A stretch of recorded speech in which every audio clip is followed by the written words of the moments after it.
राज्य शासनाच्या छत्रपती शिवाजी महाराज महाराजस्व अभियानाची सुरुवात पन्हाळा तालुक्यातील कोडोली येथे करण्यात आली।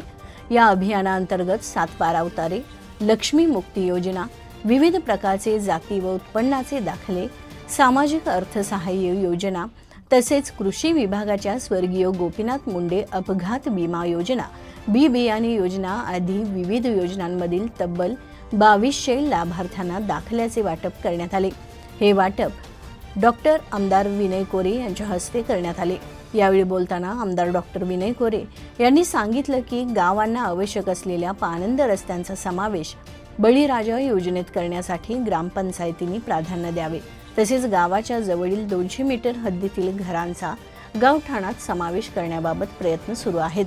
महात्मा गांधी रोजगार हमी योजनेच्या नियमांमध्ये झालेल्या बदलांमुळे या योजनेतील निधी रस्ते व इतर विकास कामांवर खर्च करता येणार असल्याचं त्यांनी सांगितलं। याशिवाय तालुक्यात सौर ऊर्जेच्या माध्यमातून आणि वीज वितरण कंपनीकडून दिवसा शेतीला वीज पुरवठा करणे शक्य झालं आहे, असेही त्यांनी नमूद केले। पीएम सूर्यगृह योजनेचा लाभही लवकरच नागरिकांना देण्यात येणार असल्याची माहिती त्यांनी सांगितली। कार्यक्रमात भूमी अभिलेख विभागाचे अधीक्षक शिवराज भोसले यांनी महाराजस्व अभियानांतर्गत उपलब्ध असलेल्या विविध योजनांची माहिती देऊन नागरिकांनी त्याचा लाभ घ्यावा असे आवाहन केले।